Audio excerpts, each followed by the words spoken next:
ভালোবাসার এরকম আরো অনেক গল্প পেতে এক্ষুনি সাবস্ক্রাইব করুন আমাদের চ্যানেলটিকে এবং পাশে থাকা বেল আইকনটি প্রেস করে দিন। ধন্যবাদ। Stay with us. আবির নিচের দিকে তাকিয়ে আছে।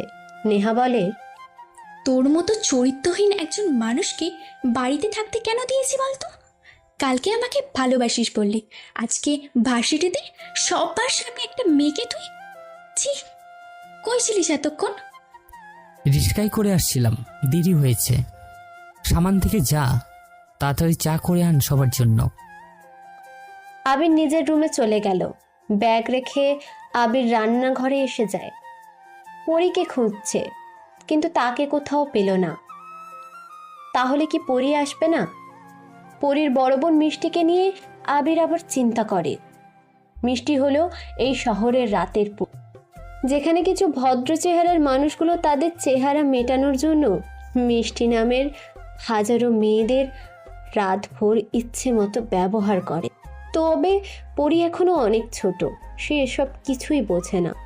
সে তার আপার মনে জমে থাকা কষ্টগুলো অনুভব করতে পারে। তবুও বাচ্চা মেয়েটা তার পরিবারকে সাহায্য করে। আবির ভাবতে ভাবতে চা তৈরি করে ফেলল। নেহার সামনে আসেও হৃদয় আবিরের থেকে চা নিল। চায়ে একটা চুমুক দিয়ে হৃদয় আবিরের গায়ে গরম চা ঢেলে দিল। আবির রাগী দৃষ্টিতে হৃদয়ের দিকে তাকালো। বাকিরা সবাই আবিরের দিকে তাকালো। হৃদয় বলে, সালা, এটা চা না অন্য কিছু? চায়ে এত চিনি দিয়েছিস কেন? হারামি, আর একটা ভুল করবি তোকে গরম পানিতে চুবিয়ে মারবো। আপনি শুধু শুধু এমন করছেন? চা ঠিক আছে? তুই আবার কথা বলছিস? কুত্তার বাচ্চা, যা সামনে থেকে। আমাকে গালি দিবেন না। কি করবি তুই? বল, কি করবি? হৃদয়, তুই চুপ থাক। আবির, তুইও চুপ থাক, কোনো কথা বলবি না। আবির আর কোনো কথা বলে না। সে দূরে দাঁড়িয়ে টিভির দিকে তাকায়। টিভিতে এখনো নিলয়কে নিয়ে আদনান সাহেব ইন্টারভিউ করছে। আদনান সাহেব বলেন, নিলয় এমপি সাহেবের কাছে আসে, সারা গায়ে মারের চিহ্ন আর রক্তের ছড়াছড়ি। নিলয়কে দেখে মানিক বলে, তুই কেন পালিয়ে আসলি না? সবাই তো পালিয়ে চলে এসেছিল। আহা, আমি পালালে আপনি আমাকে দ্বিতীয়বার ডাকতেন না। আমি ভেগে আসলে আপনার মতো লোক আমাকে একবার মনে রাখবে, কিন্তু আমি পুলিশে ধরা পড়লে এলাকার লোক সবাই বলবে নিলয় জেল থেকে ফিরেছে। He is dangerous. কে বাত হে, তোর অ্যাটিটিউড ভালো লেগেছে। বল, তোর কি চাই? তুই যা চাইবি তাই পাবি। ভাই, খুশি তোর ওপর। কিরে বল না, কি চাই তোর? তাড়াতাড়ি বল। मुझे पूरा दुनिया चाहिए, पूरा दुनिया। আদনান সাহেব থেমে যান। উনি আর ইন্টারভিউ দেন না। ক্রাইম ব্রাঞ্চের লোকেরা আদনান সাহেবকে পুরো ঘটনা বলবার জন্য অনুরোধ করে, কিন্তু তিনি আর এখন কিছুই বলতে চান না। আদনান সাহেব ইন্টারভিউ রুম থেকে বেরিয়ে চলে এলেন। নেহাও টিভি বন্ধ করে দিল।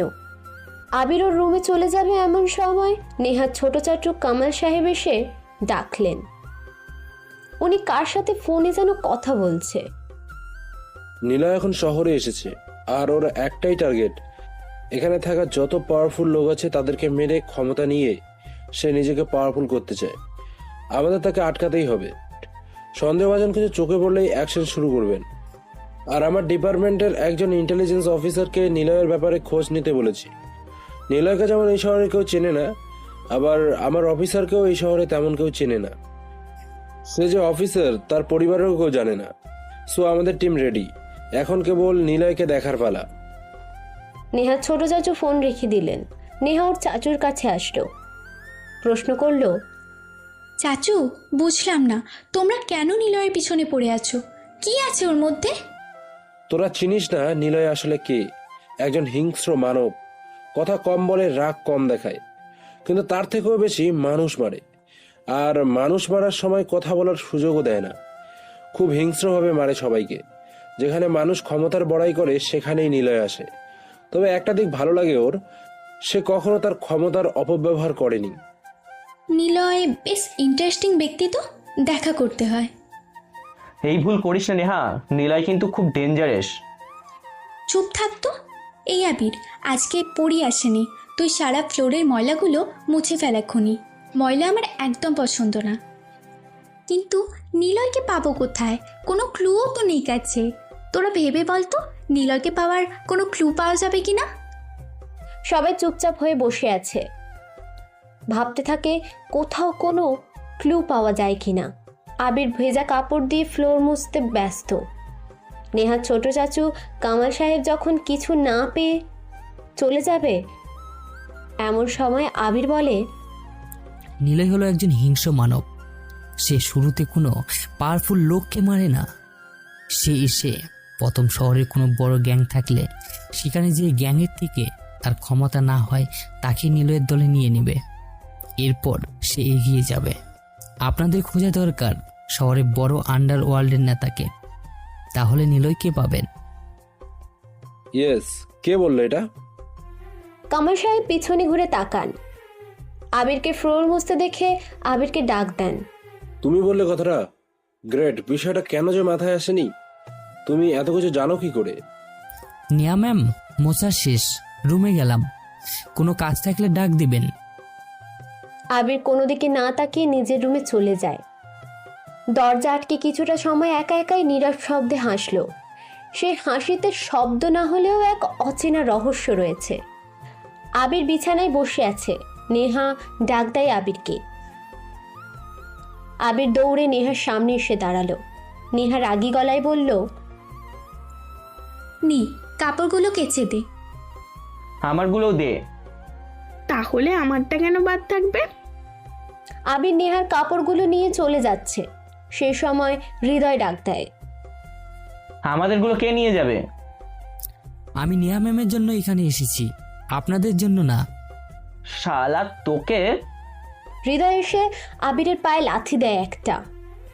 আবির চোখ বন্ধ করে জোরে জোরে কয়েকবার নিঃশ্বাস নিল। প্রতিটা মানুষের সাথে ভালো ব্যবহার করবেন, না হলে কি? না হলে ভালো ব্যবহার পাবেন না। আবির চলে যায়। বিকাল হলো। নেহার আব্বু বাড়িতে এসেছে। ওনাকে অনেকটাই ক্লান্ত লাগছে। আবির গিয়ে চা দিয়ে চলে আসবে, তখনই আদনান সাহেব ডাক দিলেন আবিরকে। এই ছেলে, শোনো। জি স্যার। আমার যে এখন চায়ের প্রয়োজন, তুমি কিভাবে জানো? এমনিতে। আচ্ছা, যাও। স্যার, নিলয়কে নিয়ে এত ভাববেন না। সে তার মতোই আছে, তার মতো থাকতে দিন। মিজান আর মানিকের কাছ থেকে সে একসময় সেখানকার ক্ষমতা লাভ করে। ক্ষমতা দখলের লড়াইয়ে কেউ কি চায় সে ছাড়া অন্য কেউ ক্ষমতায় থাকুক? তাই নিলয়কে নতুন একটা গ্যাং তুলে নিয়ে যায় সেই দিন। কিন্তু বুঝতেই পারছেন, জঙ্গলের রাজা সিংহ সিংহই হয়। অসুস্থ সিংহ শিকার করার ক্ষমতা না থাকলেও গর্জনে কিন্তু তাকে সব প্রাণী ভয় পায়।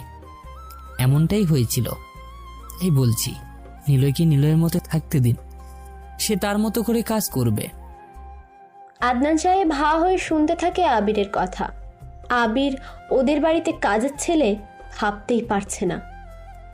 কথা বলার ধরন আর অ্যাটিটিউডটা একদমই আলাদা।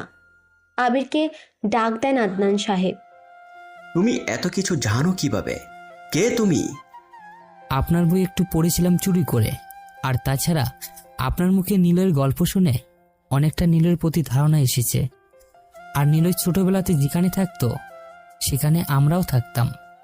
কিন্তু মাসখানেক পর আমরা চলে আসি, আর জানি না নিলয় কোথায় থাকে। আবির আর কিছুই বলে না। সেখান থেকে চলে আসে নিজের রুমে। আদনান সাহেব আবিরের চলে যাওয়ার দিকে তাকিয়ে আছেন। এখনো অবাক হচ্ছেন তিনি আবিরের এমন কথা শুনে। আদনান সাহেব আরও অবাক হন, কারণ নিলয়কে নিয়ে তিনি যে বইটা লিখেছেন সেটা পুরোই ইংরাজিতে লেখা। তবে কি আবির শিক্ষিত কাজের লোক? দূর, না না, আমার হয়তো ধারণাটাই ভুল। নেহাকে জিজ্ঞাসা করতে হবে আবিরকে সে কোথায় পেয়েছে। আদনান সাহেব সোফায় বসে কথাগুলো ভাবছেন। আবির বাহিরে চলে আসে।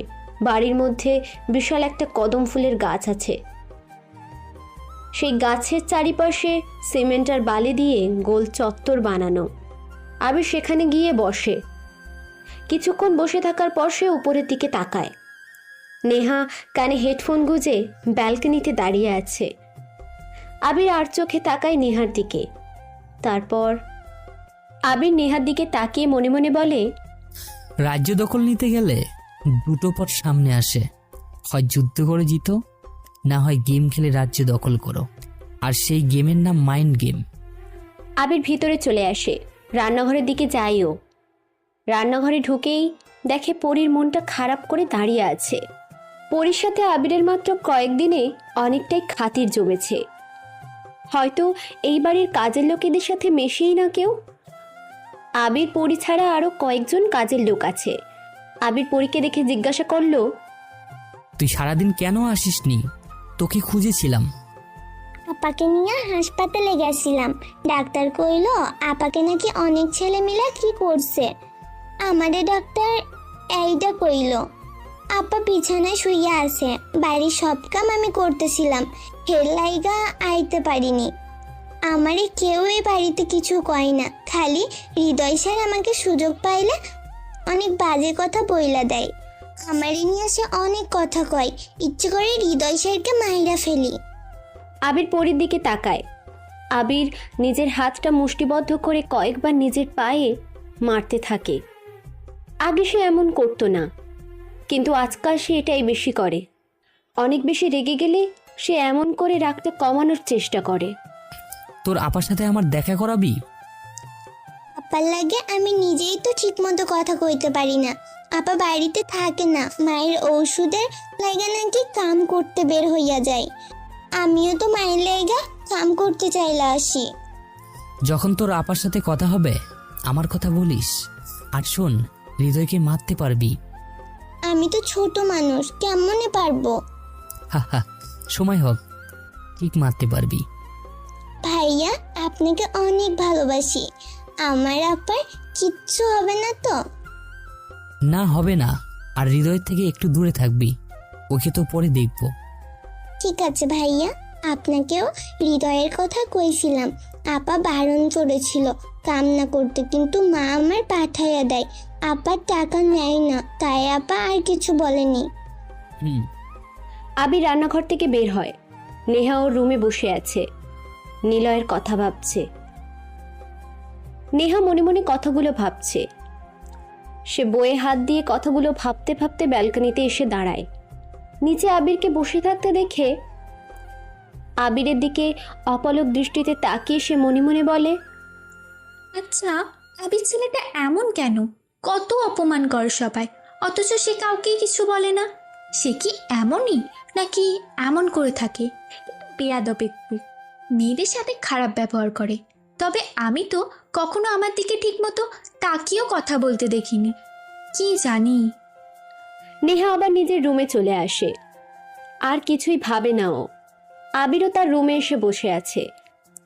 ব্যাগ থেকে আদনান সাহেবের লেখা দ্য কিং অফ ইউনিভার্স বইটি পড়তে থাকে। এটাতে নিলয়কে নিয়ে লেখা হয়েছে। আবির বইটি ম্যানেজ করে রাখে, যা এর সেকেন্ড কপি। কেউ জানে না। নেহা ওর রুম থেকে বাবার রুমে যায়। ওর বাবা সিগারেট জ্বালিয়ে জানালার পাশে দাঁড়িয়ে হাতে হাত ধরে রেখেছে। নেহা আসতে দেখে জানালা খুলে সিগারেট ফেলে দিলেন। কিছু বলবি? বাবা, নিলয়কে লেখা বইটি আমাকে দিবে, আমি একটু পড়বো। আচ্ছা, পড়া শেষ হলে আমাকে নিয়ে যাস, তবে কেবল একবারই নিতে পারবি তুই, এরপর আর না। আচ্ছা। আদনান সাহেব নেহাকে বইটি দেয়। তিনি আবারও জানালার কাছে গিয়ে দাঁড়ায়। উনি অনেক কিছু চিন্তা করছেন। আবিরের কথা সন্ধ্যা থেকে ভাবছেন আদনান সাহেব। আবিরের যুক্তিটা ঠিক মানানসই হচ্ছে না। নেহা শোনো। বলো আব্বু। আবির কে? আসলে বাবা, আবির হলো গ্রামের একটি ছেলে, পড়াশোনা মোটামুটি জানে। আমি ওর সাথেই গাড়ি অ্যাক্সিডেন্ট করি, ওকে হসপিটালেও নিয়ে যাই। সরি বলি, কিন্তু সে মানতেই রাজি হয় না। আবার সে পড়াশোনা করতে এসেছে ঢাকায়, কিন্তু ওর মতো ছেলেকে কে থাকতে দেবে? তাই আমি সাথে করে নিয়ে এসেছি, কাজও দিয়েছি, চিন্তা নেই, বেতনও পাবে সে। কেন বলো তো? না, এমনি। ওর কথা বলার দারুণ বেশ চমকপ্রদ। আসলে আজকে ছোট চাচুকে নিলয়ের ব্যাপারে বলল। নিলয়কে প্রথমে পাওয়া যাবে আন্ডারওয়ার্ল্ডের ডনদের কাছে, বিষয়টা যুক্তি দিয়েও বোঝায়। কেন, তোমায় কিছু বলেছে? না, আসলে তেমন কিছু না। আমার বই তো মাত্র 100 কপি করা হয়েছিল। পরের বইটি পাবলিশ হওয়ার আগে আমি দুটো বই নিজের কাছে রেখেছিলাম। অফিসেই ছিল, একটা নিজের জন্য আর একটা নিলয়ের ডেডিকেট করে রেখেছিলাম। কিন্তু পাবলিশ হওয়ার আগে লেখাগুলোর দারুণ সবাই অন্যভাবে নিয়ে বইগুলো ঝালিয়ে দেয়। আমার কাছে প্রধান কপিটা আছে, কিন্তু আমি পাবলিশ করতে পারবো না, কারো তো পড়ার কথা না। তাহলে আবির বলল যে সে নাকি পড়েছিল বইটি। মানে বইটা ইংরেজিতে লেখা, তাই না? হুম। তাহলে চিন্তা নেই, আবির বইটি কখনোই পড়েনি, সে ইংরেজিই বোঝে না। আর ওকে নিয়ে এত ভাবছো কেন? বাদ দাও তো। নেহার কথা শুনে আদনান সাহেব আর কিছুই বলল না। নেহা বইটি হাতে নিয়ে নিজের রুমে চলে আসে। আদনান সাহেব নিলয়ের কথা ভাবছেন, আবির নিলয়ের গল্প পড়ছে। নেহাও নিজের রুমে বসে নিলয়কে নিয়ে লেখা বইটি পড়ছে। পুরো দেশে নিলয়কে খোঁজার চেষ্টা করছে। আদনান সাহেবের বইয়ে লেখা, একটি শহরে দুটি গ্যাং থাকে, একটা ছোট আর একটা বড়। নিলয় ছোট গ্যাংদের সাথে প্রথম মেশে, সেই গ্যাংদের সাথে হয়ে বাকি ছোট গ্যাংদেরকে ধ্বংস করে। নিলয় যে গ্যাংয়ের সাথে কাজ করে সেই গ্যাং অনেক বড় পর্যায়ে যায়। এই জন্য ছোট গ্যাংয়ের লোকেরা চাইতো নিলয়কে মারতে, আর বড় গ্যাংয়ের লোকেরা নিলয়কে চাইতো নিজেদের দলে রাখতে। ঢাকার শেষ প্রান্তে ব্রিটিশ শাসনের মতো একটি কোম্পানি নির্মাণ করা হয়, কারণ সেই জায়গায় কয়লা আর তেলের খনি পাওয়া গিয়েছিল একসাথে। ব্যাপারটা কাকতালীয় হলেও এটাই সত্য। আর সেটা দখল করে নেন দেশের ক্ষমতা সম্পন্ন 5 জন ব্যক্তি। প্রথমে আন্ডারওয়ার্ল্ড ডন ছিলেন এই 5 জন, পরে কোম্পানি চালিয়ে কেউ দেশের প্রধানমন্ত্রী, দেশের রাষ্ট্রপতি, কেউ বিচার বিভাগে, এইভাবে পদে ভাগ হয়ে যায়। আর সাথে বাড়তে থাকে নিজেদের লোক। কোম্পানির নাম ছিল হার্ট মানি, মানে টাকার উত্তোলন। হার্ট মানি কোম্পানির একটাই কাজ, কয়লা আর তেল সংগ্রহ করে বাইরের দেশে পাঠিয়ে টাকা উপার্জন করা। কিন্তু ওরা দিনের পর দিন টাকার লোভে পড়তে থাকে। পরে পুরো দেশের গরিব মানুষদের ধরে নিয়ে এসে কোম্পানিতে কাজে লাগিয়ে দিত। ঠিকমতো খেতে না দিয়ে তাদেরকে 24 ঘন্টার মধ্যে 22 ঘন্টা কাজ করাতো। কেউ কাজ না করলে তাকে শিকল দিয়ে বেঁধে চাবুক দিয়ে মারা হতো। কেউ প্রতিবাদ করলে কোম্পানির বিশাল জায়গায় একটা হিংস্র প্রাণী রাখা ছিল, সেই প্রাণীর সামনে খাবার হিসেবে তাকে ফেলে দেওয়া হতো। ভয়ে কেউ কথা বলেনি। তবে মোস্ট ইম্পর্টেন্টলি সেই 5 জন কোম্পানির মালিকের মধ্যে 4 জনের নাম পাওয়া যায়, বাকি একজন এখনো রহস্যের মধ্যে। কে সেই বাকি একজন? আর সে হলো প্রধান। বাকি 4 জন হলেন রিফাত, দেশের বিচার বিভাগের দায়িত্বে, রাকিব আন্ডারওয়ার্ল্ড ব্যাকডন, সাকিব রাষ্ট্রপতি, আশরাফ প্রধানমন্ত্রী। বাকি একজন কি করে, নাম কি সেটা জানি না। তিনিই কোম্পানির দেখাশোনা করে উপরে বসে। বাকি 5 জন কেবল পার্টনারশিপে বহন করে। তবে 5 জন আন্ডারওয়ার্ল্ডের জগতের মাথা। পুরো দেশে যত ছোট বড় গ্যাং আছে সবটার দায়িত্বে এরা 5 জন, আর তাদের কাছে হার্ট মানি কোম্পানি তো আছেই। নেহা বইটি রেখে দেয়, আর পড়তে ইচ্ছে করছে না, কেমন যেন ভয় করছে ওর। 7 বছর আগে একটা কোম্পানি ছিল, আর সেটার এখনো বাহাল আছে। তবে আগের থেকে কোম্পানির ধরনটা পাল্টে গেছে। শোনা যায় আগে যে 5 জন মালিক ছিল তারা আবার নাকি এটা আগের মতো করে নিতে চায়। এটাও শোনা যায় যে এই 5 জন পুরো মালিকের মধ্যে ঝামেলাও হয়। কী নিয়ে হয় সেটা জানা নেই। হয়তো এটা আদনান সাহেব বইয়ের মধ্যে লেখা পাওয়া যাবে।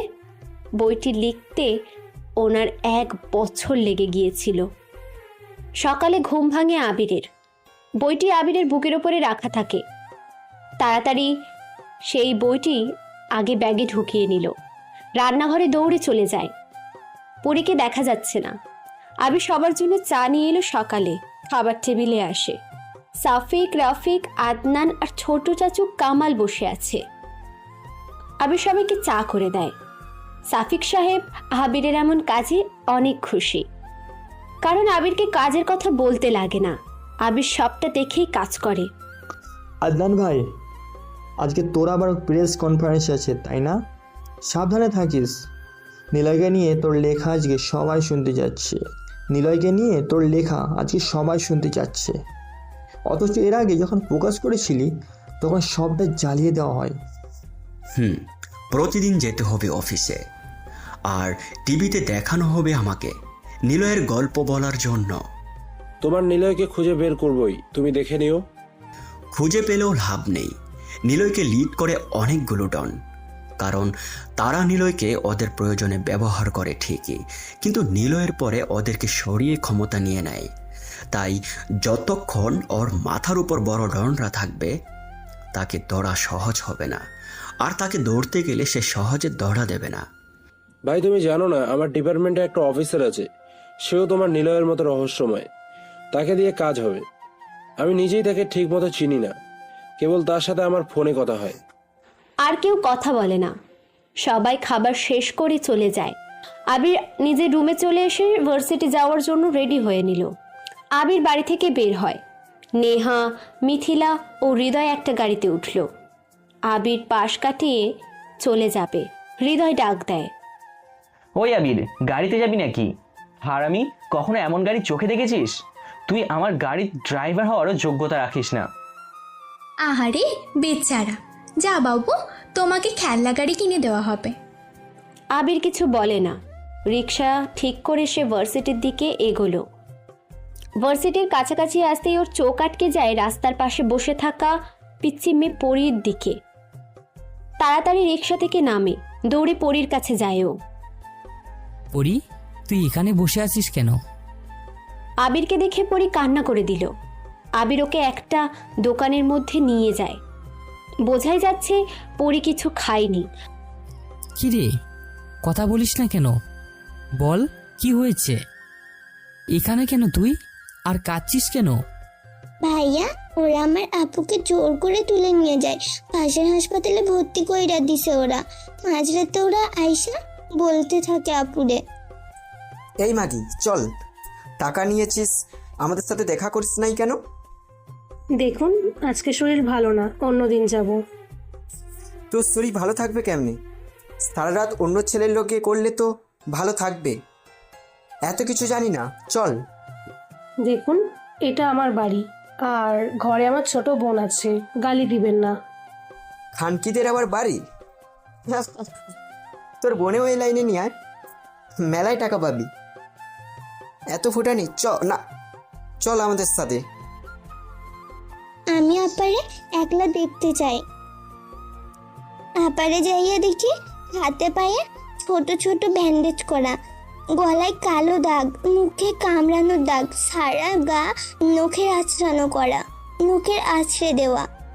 কইছে টাকা না দিলে আপারে দেখতেও দেব না। আমার আপারে আমি বাড়িতে আনুম। ভাইয়া, আপারে আয়না দেন। আবির কিছু বলে না, চুপচাপ টেবিলের উপরে হাত দিয়ে এক দৃষ্টি পরীর দিকে তাকিয়ে আছে। পরীকে বলল, কিছু খেয়েছিস? না। আচ্ছা, তুই খাবার খেয়ে বাসায় যা, তোর আপা বাড়িতে চলে যাবে। কিভাবে? ওরা তো অনেক টাকা নেবে। আপনি এত টাকা কই পাবেন? আর আমার আপারে যারা তুইলা নিয়ে গেছিল তাদের কি হইব? তাদের কি তুই চিনিস? মুখ মনে আছে কেমন দেখতে? আছে, আর তাদেরকে চিনি আমি। এলাকার চেয়ারম্যানদের ছেলেপুলা আর বড়লোক বাপের ছেলেরা, শফি স্যারের সাথে ওদের বাপেরা। নাম জানিস ওদের? হ্যাঁ জানি, শাওন, শিপন আর ফয়সাল। ওরা প্রতিদিন রাতে আইসা আপারে এর আগে নিয়ে যাইতো। আপা যেতে চাইতো না, তবুও জোর কইরা নিয়ে যাইতো। আচ্ছা, বাড়িতে যা, ওদের নামে পরে থানায় কেস করব। আমি আর তুই যে তোর আপায় বাসায় চলে যাবে, টেনশন নিস না। আচ্ছা। আবির রেস্টুরেন্ট থেকে বের হয়, ভার্সিটির দিকে এগিয়ে যেতে থাকে। গেট দিয়ে যখন ভিতরে প্রবেশ করে দেখে জিসানরা আজকেও কোনো মেয়েকে টাচ কর। আবির জিসানদের দিকে তাকায়। জিসান একটা মেয়েকে টাচ করছে। জিসানের সাথে তমাল আর মামুন আছে, সাথে পিছনে কয়েকজন সিনিয়র ভাইয়ারাও আছে। আবির সেদিকে এক পলক তাকিয়ে নিজের মতো হেঁটে চলে যাচ্ছে ক্লাসের দিকে। ঠিক সেই সময় তমাল ডাক দেয়, এই ককপিট, এই আবির মিয়া এদিকে আয়। আবির দাঁড়ায় না, আবির ওর মতো হেঁটে যাচ্ছে। জিসান ডাক দেয় আবার। আবির ওদের সামনে এসে দাঁড়ালো, চোখ নিচের দিকে করে সে দাঁড়ায়। পাশে থাকা মেয়েটিকে জিসান বলল, না ভাইয়া, সরি ভাইয়া। আমি কেন আপনার কথা শুনবো? জিসান আবিরের গালে একটা চড় বসিয়ে দেয়। সিনিয়ররাও চুপচাপ জিসানের কাণ্ড দেখছে, কেউ কিচ্ছু বলছে না। তমাল এসে আবিরের কাছ থেকে আবিরের ব্যাগটা কেড়ে নিল, আবিরকে একটু ধাক্কা দিয়ে সরিয়ে দিল। মামুন এসে আবিরের গা থেকে শার্ট খুলল। আশেপাশে অনেক ছাত্রছাত্রী জমা হয়েছে। আবিরকে এরা খুব বাজে ভাবে র‍্যাগ দিচ্ছে। নেহাও জিসানদের সাথে যোগ দিল। আবিরের গা থেকে শার্ট খুলতেই সবাই অবাক হয়ে যায়। শার্টের ভিতরে কোনো গেঞ্জি না পরায় শার্ট খুলে দিতেই সবাই আবিরের টাইট সিক্স প্যাক বডি দেখে কিছুক্ষণ অবাক দৃষ্টিতে তাকিয়ে থাকে। ওরা আরো অবাক হয় আবিরের বুকের বাঁ পাশে ইংরেজিতে লেখা রকস্টার ট্যাটু দেখে। কিন্তু জিসানের এসবে কোনো খেয়ালই নেই। জিসান আবিরের কাছে আসে, আবিরের দিকে তাকিয়ে রাজবিকে বলে, মেয়েদের ছোট ড্রেস আন, ওকে পরিয়ে সারা ক্যাম্পাস ঘুরাবো। মামুন দৌড়ে চলে যায়। তমাল এসে বলে আবিরকে কান ধরতে। আবির স্থির হয়ে দাঁড়িয়ে থাকে, সে কোনো কথা বলছে না। বাড়িতে গেলে নেহার কাজের জন্য র্যাগিং, আর ভার্সিটিতে এলে জিসানের র্যাগিং, সব মিলিয়ে দারুণ জমেছে। নিধি আর জয় দূর থেকে এমন র্যাগিং দেখছে। জয় বলল, নিধি চল তো, ছেলেটাকে ওদের কাছ থেকে নিয়ে আসি। এত কেন র্যাগ করবে ওরা? নিধিও জয়ের কথা মতো হ্যাঁ বলে। মামুন মেয়েদের ড্রেস নিয়ে চলে এসেছে। তমাল আর রাজবি গিয়ে আবিরের হাত ধরে। আবির তখনও মাথা নিচু করে দাঁড়িয়ে আছে। মামুন যখন খুব কাছে আসবে তখনই 5টা বাইক এসে ভার্সিটিতে প্রবেশ করলো। সাথে সাথে আশেপাশে থাকা সব স্টুডেন্টরা ক্লাসে চলে যায়। 1 মিনিটের মধ্যেই পুরো ক্যাম্পাস একদম নীরব, শান্ত হয়ে যায়।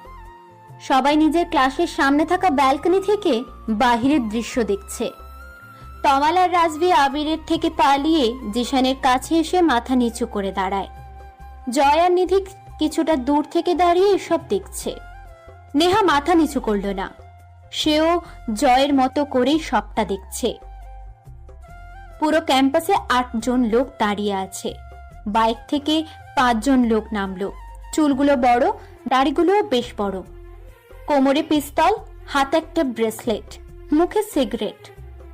ঢাকা শহরে রাকিবের পরেই এই ছেলেটার নাম সবাই জানে। রাব্বি ওর নাম। রাব্বি হলো এই ঢাকার সিটির সেকেন্ড ডন হিসেবে পরিচিত। আবির তখনও খালি গায়ে মাথা নিচু করে দাঁড়িয়ে আছে। জিসানের কাছে আসে রাব্বি। জিসানেরা চুপচাপ দাঁড়িয়ে থাকে। নেহার কাছে এসে দাঁড়ায় রাব্বি। রাব্বি দেখে নেহা ওর দিকে তাকিয়ে আছে। রাব্বি বলে, এই সুন্দরী নেহা, সাংবাদিকের মেয়ে, অনেক সাহস তোমার। আমার অফারের কথা মনে আছে? আপনি আবার এসেছেন? আপনাকে দেখে সবাই ভয় পায়, কেন আসেন আপনি? আমাকে দেখে যদি সাধারণ মানুষ ভয় পায়, তাহলে নিলয়কে দেখে তো পুরো দুনিয়া ভয় পাবে। তোমাকে ভালো লাগে, তুমি চাইলে আমাকে ভালোবাসতে পারো, না হলে তোমাকে উঠিয়ে নিয়ে যেয়ে 1 সপ্তাহ পর বাসায় দিয়ে আসলে তখন কিন্তু। কথাগুলো রাব্বি নেহার কানে কানে বলে। নেহা কিছুটা সরে এসে চড় মারার প্রস্তুতি নেয়, কিন্তু জিসান ইশারা করে না করে দিল। রাব্বি সবার দিকে তাকিয়ে চলে আসবে, ঠিক সে সময় চোখ পড়ে খালি গায়ে থাকা মাথা নিচু করে রাখা একটা ছেলের দিকে। ওই মালটা কে? ছোট দেখতো, কে ওই মুরগিটা? মাথাটা টোল। আচ্ছা ভাই। ছোটর নামের ছেলেটা তাড়াতাড়ি করে হেঁটে এসে আবিরের পিছনে এসে দাঁড়ালো। চুলের মুঠি ধরে মাথাটা তুলতেই রাব্বি ভয়ে আটকে উঠল। ছোটনকে বলে, তাড়াতাড়ি বাইকে উঠ। কেন ভাই, ভয় পেলেন নাকি? সালাম মা, বাইকে উঠ। রাব্বি দৌড়ে চলে যায়। কোনো রকমে না তাকিয়ে বাইক স্টার্ট দিয়ে বেরিয়ে যায় ভার্সিটি থেকে। আবির মুচকি হাসল। মাথা নিচু করে থাকা পাবলিকগুলো কিছুই জানে না। নেহাও বুঝতে পারেনি ঘটনাটা কি হলো। মাটিতে পড়ে থাকা আবিরের শার্টটা আবির নিজেই তুলে নিল। গায়ে দিয়ে চলে আসবে, ঠিক সেই সময় জিশান ডাক দেয়, তোমরা এরকম একটা ছেলেকে কেন র্যাক করছো? নিজেকে সামলাও, না হলে তোমাদের কপালে অনেক খারাপ আছে। তুমি চলো, ওদের সাথে কেন কথা বলতে যাও? আবিরকে নিয়ে জয় আর নিধি চলে যায়। তমাল আর মামুন জিশানকে বলে, দুজন মানুষ আমাদের ওপর কথা বলছে। আরে রাব্বির অত্যাচার সহ্য হচ্ছে না। তুই মারবি রাব্বিকে? তোর মাথা ঠিক আছে তো? কি দরকার শুধু শুধু আন্ডারওয়ার্ল্ডের ঝামেলা কাঁধে আনার? ওরা সবাই কথা বলতে বলতে এগিয়ে যায়। কেবল নেহাই ভাবতে থাকে রাব্বি এমন হুট করে পালিয়ে গেল কেন, কিন্তু কোনো উত্তর পাচ্ছে না নেহা। আদনান সাহেব আজকেও নিলয়কে নিয়ে পুলিশদের সামনে ইন্টারভিউ দিতে এসেছে। কালো একটা ঘর, 10 জন পুলিশের সামনে আদনান সাহেব বসে আছে। আদনান সাহেবকে একজন পুলিশ প্রশ্ন করল, নিলয় কি মারা গেছিল নাকি সে অন্য দেশে চলে যায়? নিলয় পালায় শত্রুদের মারতে। নিলয় এগিয়ে যায় শত্রুদের মারতে। সে এমনি এমনি ভয়ে পালায় না। আদনান সাহেব থামলেন। উনি পান মুখে দিয়ে চিবোতে থাকেন। পানের ফিক ফেলে আদনান সাহেব বলতে থাকে, নিলয়ের নাম চারপাশে ছড়িয়ে যেতে থাকে, কিন্তু নিলয় তখন সেই অর্থ মানে কোম্পানির সম্পর্কে জানতো না। সে কেবল তার মায়ের কথা রাখার জন্য নিজেকে হিংস্র করতে থাকে।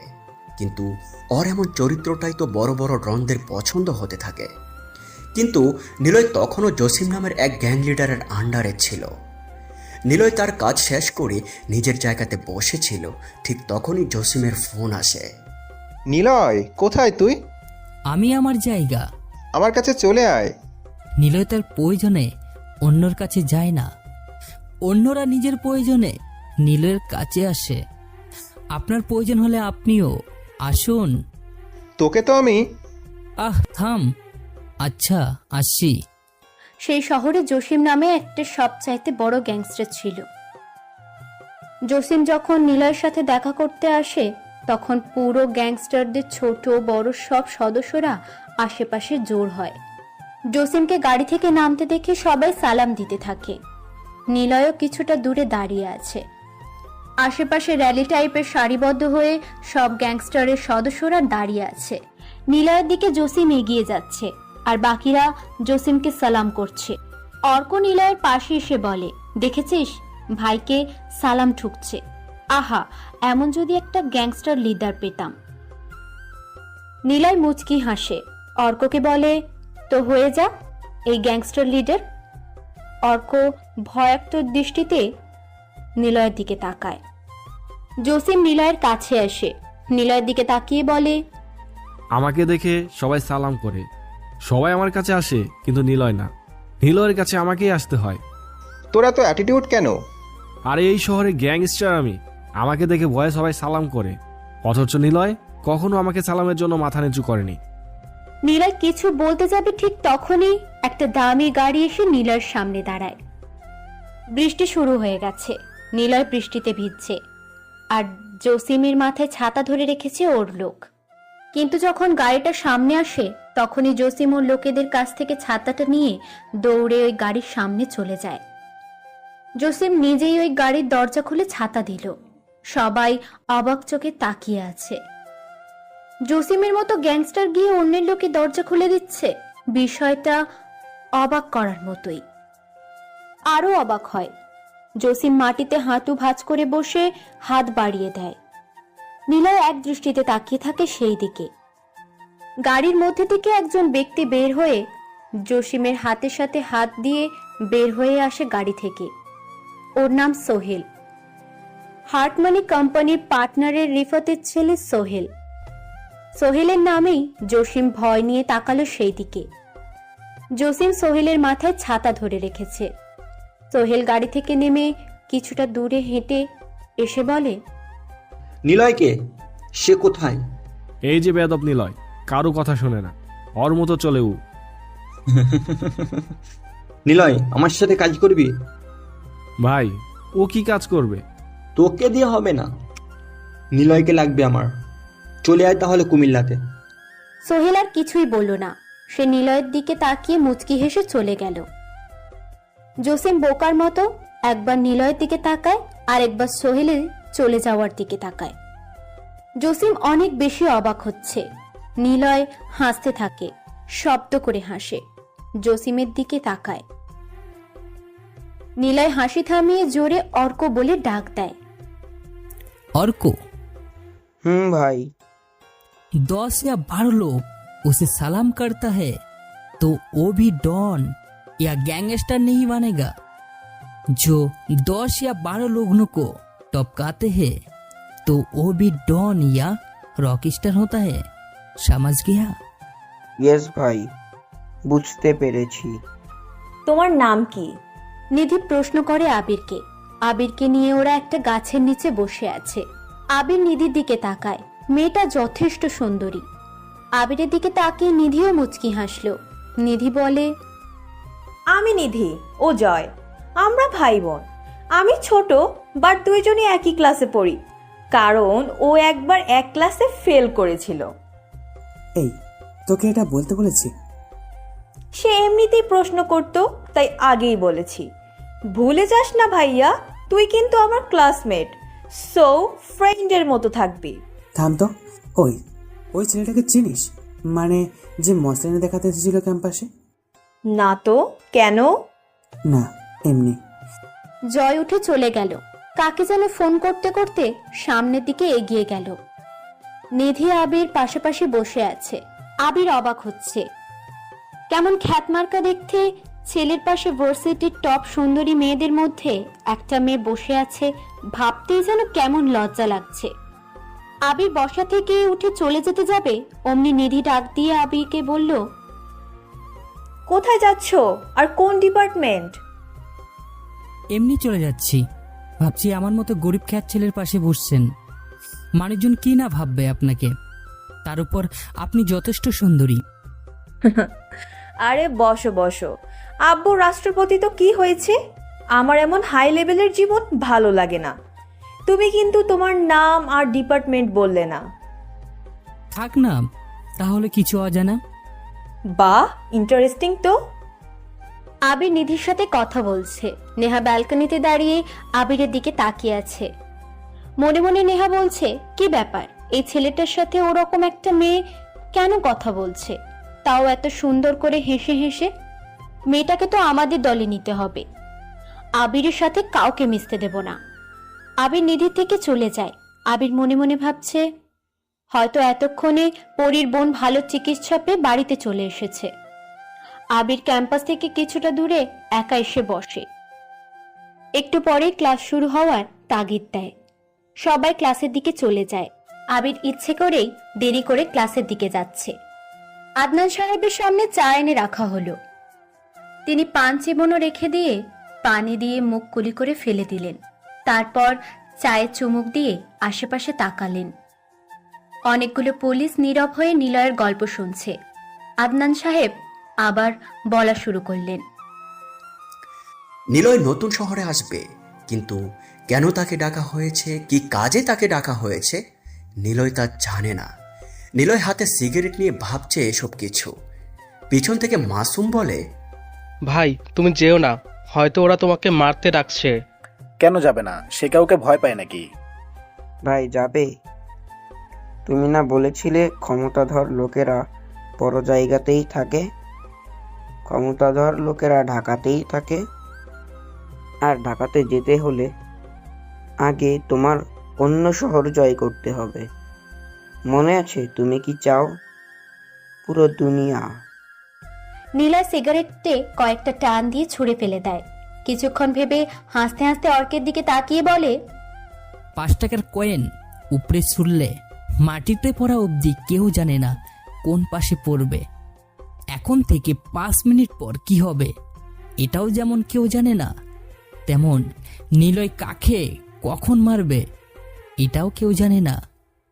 Let's go to new city boys. Niloy, Masum, Siam আর অর্ক নতুন শহরে চলে এসেছে। নতুন শহরে এসে সে সোহেলকে খুঁজতে থাকে। আদনান সাহেব কাঁদতে থাকেন। একটা পুলিশ পানি এনে দেয় আদনান সাহেবকে।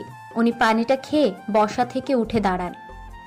পুলিশেরা আজকেও ওনাকে আটকানোর চেষ্টা করে, কিন্তু আদনান সাহেব আর দাঁড়ালো না। থানা থেকে বেরিয়ে উনি চলে এলেন। আবির একা কিছুক্ষণ বসেছিল। এরপর ক্লাস টাইম কিছুটা ছাড়িয়ে যেতেই সে ক্লাসের দিকে এগিয়ে যায়।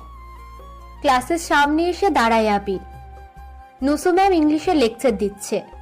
হোয়াইট বোর্ডে বড় বড় করে লেখা, ডোন্ট ডিস্টার্ব মি। আবির লেখাটা পড়ে। তাই ম্যামের অনুমতি না নিয়েই আবির ক্লাসে প্রবেশ করে। তখনই ম্যাম জোরে ডাক দেয় আবিরকে। এই ছেলে, তুমি না কালকের ওই ছেলেটা? স্টপ। আবির না থেমেই হেঁটে যেতে থাকে। আবিরকে জোরে ডাক দিয়ে ওঠে ম্যাম। আবির এবার দাঁড়ায়। আবির সবার দিকে এবার তাকালো।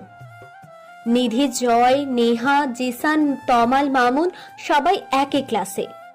ম্যাম আবিরের কাছে এসে বলে, কি সমস্যা তোমার? ক্লাসে অভদ্র মতো না বলে ঢুকলে কেন? ভাবছিলাম আপনি লেকচার দিচ্ছেন, এর জন্য আপনাকে বিরক্তি না করি। ফাইজলামো করো আমার সাথে? স্টুপিড কোথাকার! মেরে তোমার বেয়াদবি বের করব। দেরি করে কেন আসলে? জানি না ম্যাম। বলো তো, কালকে কি বিষয়ে লেকচার দিচ্ছিলাম? ও, তুমি আর কি বুঝবে? তুমি তো ইংরেজি জানো না। পড়াশোনা কে করতে বলেছে তোমাকে? আসছো আর যাচ্ছ। কি করতে আসছো? হ্যাঁ, আর স্টাইল দিয়েও তো মানুষ ক্লাসে আসে। তোমার তো দেখি কিছুই নেই। না পারো পড়াশোনা করতে, আর না পারো। ম্যাম, কালকে আপনি বোঝাচ্ছিলেন মানুষ তত্ত্ব নিয়ে, মানুষের মাঝে কেন এত পরিবর্তন হয়। আপনি আরও বোঝাচ্ছিলেন মানুষের পরিবর্তনের মাঝে বিপরীত পাশের মানুষের মধ্যে অনেক বেশি প্রতিক্রিয়া পড়ে। সাইকোলজির দিক দিয়ে এটাকে বেশ জটিলভাবে বর্ণনা করে গেলেও লজিক দিয়ে এটাকে সহজ করা যায়। ধরুন, আপনাকে খুব খারাপ সময় একজন ভালোবাসলো। তার ভালোবাসার সাহায্যে মানসিক দিয়ে সাপোর্ট সব কিছু দিয়ে আপনাকে এগিয়ে যেতে সাহায্য করলো। এরপর আপনি এগিয়ে গেলেন, কিন্তু তাকে ভুলে গেলেন। এটাই হলো পরিবর্তন। মানুষ যতই পরিবর্তন করে নিজেকে, সে ততই ভুলে যায় অতীতকে, তাকে কে সাহায্য করেছিল। চাহিদা বাড়ার সাথে সাথে মানুষতত্ত্বর জটিলতা বেড়ে যায়। যেমন একটা পাগল চলন্ত গাড়ির রাস্তায় ছেড়ে দিবেন, সে ওই জায়গাতেই আগে যাবে যে জায়গাতে গাড়ি চলছে না বা দেরি করে আসছে। সুতরাং পাগলও জানে নিজের ভালো, আর আমরা আমাদের ভালো রাখার পরিমাণ চাহিদার সাথে এমনভাবেই মিশাই যে বড়লোক বাপের ছেলে তিনতারা হোটেলে বার্থডে পার্টি দিয়ে আফসোস করে বলে, ইস, যদি আরও টাকা থাকতো তাহলে 5 তারা হোটেলে পার্টি দিতে পারতাম। একজন সাধারণ ছোট্ট সরকারি কর্মকর্তা ঈদের শপিং করার জন্য টাকা জমিয়েছে, নিজের জন্য না, সন্তানের জন্য। ঈদ আসার আগেই সে টাকা দিয়ে শপিং করলেন, বাট তিনি আফসোস করে বললেন, ইস, যদি আরও কিছু টাকা হতো তাহলে দামি পোশাক কিনতে পারতাম। মধ্যবিত্ত পরিবারের ছেলে চাকরির খোঁজ করে ম্যাচে আসার পথে বিরিয়ানির দোকান থেকে বিরিয়ানির সুগন্ধ নাকে পেয়ে আফসোস করে বলে, ইস, যদি বিরিয়ানি খেতে পারতাম। কিন্তু পকেটে দেখে তার 100 টাকা। সে পাশের হোটেল থেকে 1 প্লেট ভাত আর ডাল নিয়ে খেয়ে পেট ঠান্ডা করে বাকি টাকা বাঁচিয়ে বাড়িতে চলে আসে।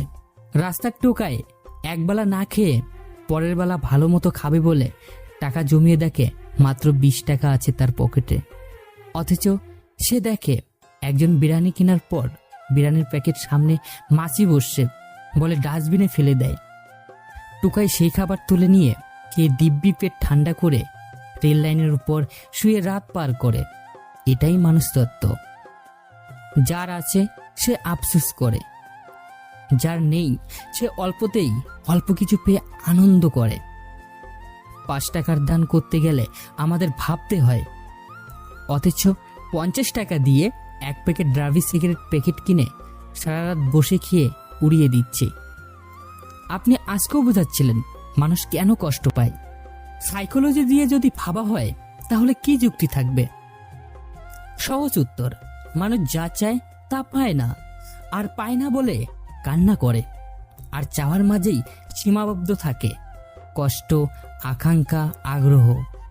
এই জন্য কিছু জিনিস হারিয়ে গেলেও কাঁদে, আবার না পেলেও কাঁদে মানুষ। পুরো ক্লাসরুম একদম নিস্তব্ধ হয়ে যায়। নুসু ম্যাম হাঁ করে তাকিয়ে থাকে আবিরের দিকে। নেহাও অবাক হয়ে তাকিয়ে থাকে। হঠাৎ সবাই পিছন থেকে হাততালির শব্দ শুনতে পেল। ঘুরে তাকিয়ে দেখে জয় আর নিধি দাঁড়িয়ে আবিরের কথাগুলো শুনে হাততালি দিচ্ছে। নুসু ম্যামও তালি দিতে থাকে। আবির কোনো দিকে না তাকিয়ে গতকালের শেষ বেঞ্চিতে গিয়ে বসে। নুসু ম্যাম আবিরকে ডাক দিল। আবির বসা থেকে উঠে দাঁড়িয়ে মাথা নিচু করে নিল।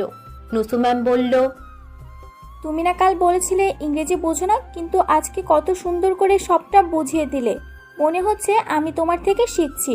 সত্যি আমি এভাবে বোঝাতে পারতাম না। ম্যাম, পাগলকে বোঝাতে হলে পাগল হতে হয়, আর বাঙালিকে বোঝাতে হলে 2 লাইন বেশি বুঝতে হয়। আর তাদের সাথে ইংরেজি না, বরং বাংলাতে কথা বলুন। যারা পারে তারা তো এমনিতেই পারবে, আর যারা পারবে না তাদের বুঝতে সুবিধা হবে। ঠিক বলছো। তোমার পুরো নাম কি? আবির। বাসা কোথায়? কোথায় থাকো? কি করো? মা বাবা কি করে? ম্যাম, কিছু মনে করবেন না, এটাই আমার রুলস। আমি আমার বিষয়ে অজানা রাখতে ভালোবাসি, তাই সরি, বলতে পারবো না। বাহ, তোমার পার্সোনালিটি অনেক বেশি ভালো লেগেছে। গ্রেট। আমি কিন্তু সত্যি ইংরেজি বুঝি না। আমাকে গতকাল নিয়ে পড়াটা বাংলায় বুঝিয়ে দিয়েছিল, তাই আজকে বলতে পারলাম। কথাটা শেষ করেই আবির বেঞ্চে বসে পড়ল। নেহা অবাক হয়ে পিছনে তাকালো। জিসান নেহার দিকে তাকালো। নেহা ভাবছে আবিরকে তো সে কখনো পড়া বোঝায়নি, আর বোঝাবে কেন? একজন চাকর হয়ে সে পড়াতে এগিয়ে যাবে, এটা কি মানা যায়? এদিকে জিসান ভাবছে নেহার সব কাজ করে দিচ্ছে আবির, এই জন্য নেহা আবিরের প্রতি একটু একটু ইমপ্রেস হচ্ছে। এটা হতে দেওয়া যাবে না। আর এইদিকে আবির ভাবছে পরীর বোন এতক্ষণ বাসায় পৌঁছে গেছে, ওই ছেলেটিনতে কে হতে পারে? পরীর সাথে এমন হচ্ছে কেন? বাচ্চা মেয়েটাকেও কিছু পুরুষ ছাড়ছে না, হৃদয়ও তার মধ্যে একজন। কেন সে এমন করছে? ক্লাস শেষ হয়, নিধি আবারও পাশে এসে বসে। আবির উঠে চলে যাবে, তখনই নিধি বলে, এই জিনিয়াস, বসো এখানে। হুম। তুমি সেম ক্লাসে পড়ো, বলনি কেন? এমনি। নিজের মাঝে রহস্য রাখতে ভালোবাসো নাকি? বাট জানো তো, প্রতিটা মানুষ কিন্তু রহস্যময় হয়ে থাকে। রহস্য জানার জন্য তার সাথে মিশতে হয়। আজ না হোক কালকে তো সে ঠিকই নিজের থেকে প্রকাশ করবে। শুধু তার সাথে থাকতে হবে, মিশতে হবে। বন্ধু হবে না। আমার বন্ধু হলে আমার থেকে তাড়াতাড়ি হারিয়ে যাবেন। রহস্যময় মানুষদের বন্ধু অনেক কম হয়। রহস্য জানা শেষ হয়ে গেলে আস্তে আস্তে কিছু বন্ধু আবার হারিয়ে যায়। যে মানুষ রহস্যময়দের কাছে যত তাড়াতাড়ি আসবে, সেই মানুষটার কাছে রহস্যময় ব্যক্তিটা দিন দিন বিরক্তিকর হয়ে যাবে। সরি। আবির কিছু না বলেই ক্লাস থেকে বের হয়। নিধি হাঁ হয়ে আবিরের চলে যাওয়ার দিকে তাকিয়ে থাকে। জয় এসে নিধিকে বলে, কি রে, কি বুঝলি? বলছিলাম না, সে এত সহজে কোনো মেয়েকে পাত্তা দেবে না। চুপচাপ থাকা মানুষগুলো সহজে কাউকে পাত্তা দেয় না। আবিরকে তো আমি বন্ধু করবই। জয় কিচ্ছু বলল না। ওর একটা ফোন আসে। জয় ফোনটা রিসিভ করে। ওপাশ থেকে বলা কথাগুলো জয় চুপচাপ শুনল। তারপর বলল, আচ্ছা, আমি দেখছি, আপনারা আপনাদের মতো থাকুন। কথাটা বলেই জয় ফোনটা কেটে দেয়। আবির গাছের নিচে এসে বসলো। আর ক্লাস করতে ওর ভালো লাগছে না। আবির একা একা বসে চারপাশ দেখছে। পিছন থেকে সে শুনতে পেল, তুই আমার নাম কেন বললি? আমি তোকে পড়া বুঝিয়েছিলাম। পিছনে আবির তাকিয়ে দেখে নেহা এসে দাঁড়িয়েছে। নেহাকে দেখে আবির চলে যাবে। নেহা বলল, উত্তর দে। সরি, এটা ভার্সিটি, এখানে আপনার প্রশ্নের উত্তর দিতে আমি বাধ্য নেই। আর তাছাড়া আমি আপনার মতো কোনো মেয়ের সাথে কথা বলতে ইচ্ছুক নেই। নিজের মতো থাকুন আর আমার থেকে দূরে থাকুন। আবির কড়া একটা অ্যাটিটিউড দেখিয়ে হনহন করে চলে গেল। নেহা চোখ বড় বড় করে আবিরের চলে যাওয়ার দিকে তাকিয়ে আছে। এই ছেলেকে তো আমি। নেহা ঠোঁটে কামড় দিয়ে কথাগুলো ভাবছে। সে মনে মনে ভাবছে নেহাকে নাকি পাত্তা দিবে না এই ছেলে। সারা ভার্সিটির সবাই এই নেহার জন্য পাগল, আর এ কিনা আমার দিকে না তাকিয়েই কথা বলছে। ওকে তো আমি বুঝিয়েই ছাড়বো আমার সাথে এভাবে কথা না বলার ফলটা কি কতটা ভয়ঙ্কর হয়। আবির পরিদের বাড়ির সামনে এসে দাঁড়ায়। ঢাকা শহরে এমন একটা বাড়ি দেখবে আবির কখনো ভাবেইনি। ছোট্ট একতলা বাড়ি, বাড়ির চারিপাশে পাতার বেড়া করা। আবির কয়েকবার গেটের সামনে পায়চারি করলো। একবার ভাবলো সে বাড়িতে প্রবেশ করবে কিনা, আরেকবার ভাবলো না থাক, যাবে না। পরিনা বের হওয়া অবধি অপেক্ষা করি। পরিদের বাড়ির সামনে সে অপেক্ষা করছিল। ঠিক সেই সময় একটা বাইক এসে থামলো আবিরের সামনে। বাইকে 3 জন ছেলে। আবিরকে দেখে যে ছেলেটা চিল্লিয়ে বলল, কি মামা, এলাকায় নতুন নাকি? এই বাড়ির সামনে দাঁড়িয়ে আছেন, ঘটনা কি? মালের খোঁজে আসছেন নাকি? লাগলে বলুন, কয় রাতের জন্য লাগবে, আমি ঠিক করে দেব। শিবন তুই কো, আমি না অল্প টাকায় কত কাম কইরা দিছি। মামা, শাওন কিন্তু ভালো কম দামে মানে মিষ্টি এনে দিতে পারে। মামা, তবে মনে হয় না আজকে আর হবে। বাসায় যেয়ে বাথরুমে যেয়ে সাইরা ফেলান। কালকে রাতে মিষ্টিকে তুলে নিয়ে ইচ্ছে মতো ব্যবহার করছি। হসপিটাল থেকে বাসায় আনছে, তো এত তাড়াতাড়ি কেমনে আনলো? এত টাকা কই পাইছে? আবে বুঝিস না, মিষ্টিকে টাকার অভাব আছে নাকি? এক রাতের জন্য তো সে কত টাকা নেয় জানিস না? তাহলে এই ছেলেগুলোই পরীর বোনকে তুলে নিয়ে গিয়েছিল। আবির ছেলেগুলোর দিকে তাকায়। পরী যেমন বলেছিল তেমনি বকাটে দেখতে। পরী বাড়ির ভিতর থেকে বের হয়ে আসে। শাওনের থেকে জোরে জোরে কথা বলতে থাকে। শালা কুত্তার বাচ্চারা, তোরা এখানে কেন আসছস? তোরা আমার আপাকে কি একটুও শান্তিতে থাকতে দিবি না? দূর হ এখান থেকে, না হলে পুলিশ ডাকবো আমি। এ শিপন, এ ফাইসন পিচ্ছি বলে কি? বাইক থেকে নাম। শাওন বাইক থেকে নামে। পরীর কাছে এসে পরীর নাক টেনে দেয়। তারপর হাত ধরে মুখের কাছে এনে জোরে একটা শ্বাস নিয়ে বলে, ইস, তোর আপার থেকে তুই কিন্তু জোশ। আর কি বলবি? পুলিশ? শান্তি?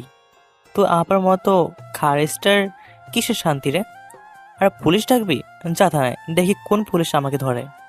হ্যাঁ যাবই তো, ভাইয়া আছে দেখেছিস, উনি চাইবো আমার লগে, তোদের সবার নামে আমি কেস করবো। আহা ওই গান্ডু, দেখতে তো ভাইয়া হয়। শিপন মালটাকে দেখতো একটু। আমি আব্বি ভাইয়াকে ফোন দিয়ে কথা বলে নিচ্ছি, ব্যাটাকে কোনো গাছে ঝুলিয়ে মারবো। এখান থেকে চলে যা, না হলে পুলিশ আইলা তোদেরকে বোঝাবে কি করতে পারি। আহালে বাবুতা, যাচ্ছি, দেখি তোমার পুলিশ কি করে। শাওন আবিরের সামনে এসে দাঁড়ায়। আবিরের চুলে হাত দিয়ে কয়েকবার নাড়িয়ে দেয়। এ শোন, ঠিকভাবে হাঁটতে পারিস তো? দেখে তো মনে হয় না পারিস। তোকে ফু দিলে উড়ে যাবি। চুপচাপ চলে যা, বেশি ক্যাচারে ঢুকবি তো মারা যাবি, বুঝছিস? শাওনেরা বাইক নিয়ে চলে যায়। আবির চলে যাওয়ার দিকে তাকিয়ে মুচকি হাসলো। পরীর হাত ধরে বলল, চল যাই। পরীর হাতটা আবির শক্ত করে ধরে। পরী একবার ওর বাড়ির দিকে তাকায়, আর একবার আবিরের দিকে তাকায়। পরী বলে, ভাইয়া থানায় যাওয়ানোর দরকার নেই, ওরা অনেক খারাপ, পরে আপাকে মাইরা ফেলবে। আচ্ছা মারুক। আপনার কি ভয় লাগে না? ভয় পায়? ধূর্ত শিয়াল, রাজা তো কেবল গর্জন করে। কি কইলেন? চল থানায় যাই। আবির একটা রিক্সা করে থানায় আসলো, সাথে পরীও আছে। আবির পরীকে নিয়ে থানায় প্রবেশ করে। থানার পুলিশদের আড্ডা জমেছে। আবিরের চোখে চশমা, শার্ট ঢিলে ঢালা, পায়ে ফিতে জুতো। পরীর হাত ধরে ওসি সাহেবের ঘরে প্রবেশ করলো। উনি চেয়ারে বসে পান চিবাচ্ছেন। আবির আর পরীকে দেখে বলল, কি চাই? জি, আমরা কেস করতে এসেছি। বসুন। কেস করতে টাকা লাগে, এনেছেন? জি। থানার ওসির নাম বিষ্ণুদেব। তিনি পান চিবোতে চিবোতে আবিরদের দেখছে আর করছে। বিষ্ণু সাহেব পানের পিক ফেলে আবিরের দিকে তাকালো। আবিরকে বলল, বলুন কি সমাচার? পরি বল। চেয়ারম্যান লতিফের ছেলে শাওন, শিল্পীপতি আব্বাসের ছেলে শিপন আর মেম্বারের ছেলে ফয়সাল আমার আপাকে জোর কইরা তুলে নিয়ে গেছিল। সারা রাত তাদের কাছে আমার আপাকে রাইখা দিয়েছিল। ওরা আমার আপার লগে অনেক বাজে কিছু করেছে স্যার। আমি আমারও 3 জনের নামে কেস করতে আসছি। বিষ্ণু সাহেব হাসতে থাকে। আবির আর পরি ওনার হাসির দিকে তাকিয়ে আছে। মনে হচ্ছে পরি কোনো হাসির কথা বলছে, যেটা দেখে ওসি সাহেব হাসছে। তিনি পান চিবোনো রেখে দিয়ে বলল, ভাইজান, পিচিটারে বাসায় নিয়ে যান, মনে হয় কিছু খায়নি, এই জন্যই ভুল বকছে। জানেন ওরা কারা, কাদের নামে কেস করতে আইছেন জানেন কিছু? জানেন না তো? তাহলে বাসায় নিয়ে যান, খামোকা ঝামেলায় জড়িয়েন না। আপনি কেস নিন, তদন্ত করার দায়িত্ব আপনার। আরে ভাই, কেস নেব কি করে? শেষে কি আমার প্রাণটা হারাইতে বলছেন? জানেন ওদের কত পাওয়ার? এইটা নতুন কিছু না। এর আগে যারা থানায় ওদের নামে কমপ্লেন করতে এসেছে, পরে তাদের আর খোঁজ পাওয়া যায়নি। দেখুন, আপনি কেস নেবেন কি না বলেন। না। কেন? কারণ পরীর বোনকে আমি চিনি। মিষ্টি না ওর নাম? মাইয়াটা তো ভালো না, রাত বেরাতে বাইরে থাকে। কতবার তারে হোটেলে ধরেছি, সুযোগে আমিও একটু চান্স নিয়েছি, বোঝেন নাই? আবির ডান হাত মুষ্টিবদ্ধ করে টেবিলের উপরে একটা কিল দিল। রাগে ওর চারপাশ যেন কেমন যেন একটা জ্বলন্ত আগুনের মতো হচ্ছে। নীরব নিস্তব্ধ আর চোখের পলক না ফেলে জোরে জোরে কয়েকবার নিঃশ্বাস নিল আবির। নিজেকে একদম শান্ত করে নম্র গলায় বলল, মিষ্টি কেমন সেটা নিয়ে কেস করতে আসিনি। সে যেমনই হোক না কেন, জোরপূর্বক যার সাথে যেটা করা হয় সেটা অন্যায়। মিয়া চুপ থাকেন তো। ওর মেডিকেল টেস্ট করিয়ে তো কোনো লাভ নেই। কার কার লাগে কি করেছে। এখন কেউ এই কামে আসলে তো আর নিজের ইচ্ছায় আসে না, সব তো জোর কইরাই হয় নাকি? কারে রেখে কারে ধরুম? আপনি এত উতলা হচ্ছেন কেন? কিটাকে ফ্রিজে শুয়েছে নাকি? আপনার লগে?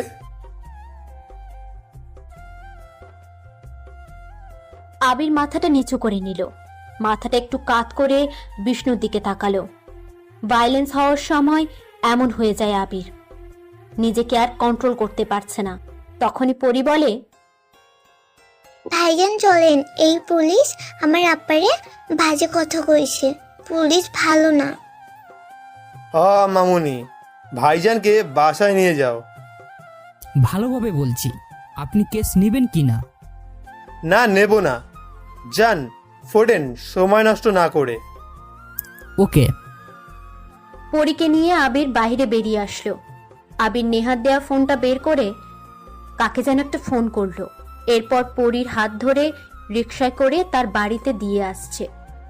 পরি, তোর আপাকে কখন বাসায় আনা হয়েছিল?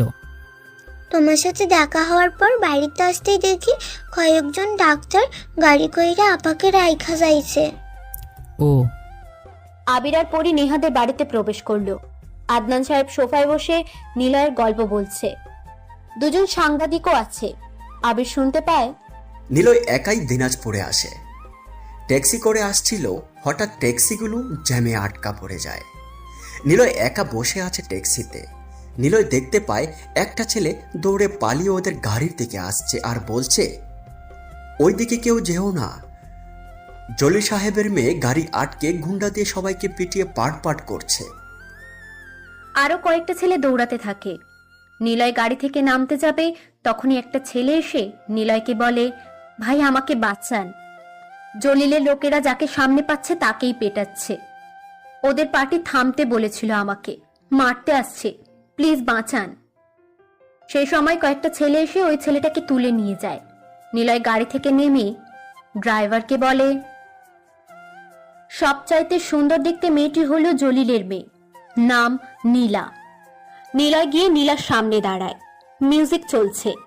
নীলা ঘুরে দেখে নিলয় মুখ উপর দিকে করে মুখে ড্রিঙ্কসের বোতলের চিপি খুলে মুখে ধরে খাচ্ছে।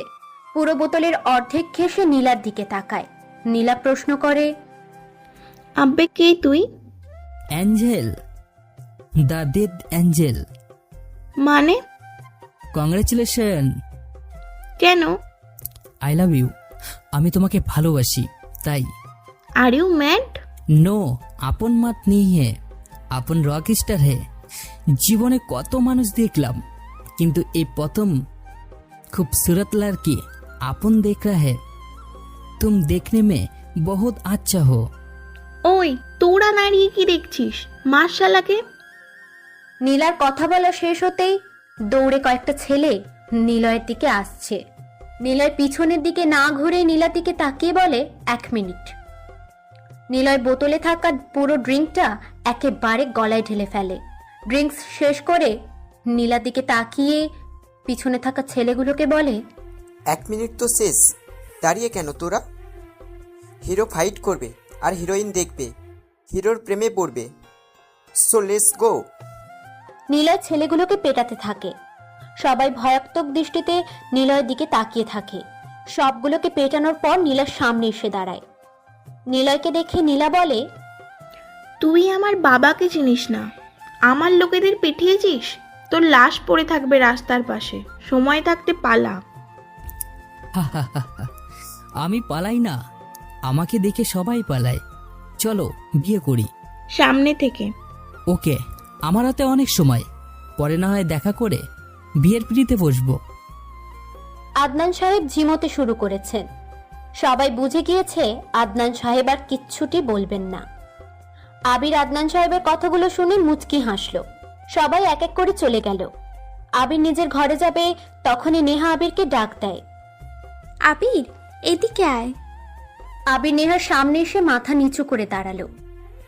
নেহা অবাক হয়ে তাকিয়েছে আবিরের দিকে, কারণ নেহা এতদিন অবধি যতগুলো ছেলেকে দেখেছে সবাই তার দিকে হাঁ করে তাকিয়ে থেকেছে, কিন্তু আবিরকে সে কখনোই দেখেনি নিজের দিকে তাকাতে।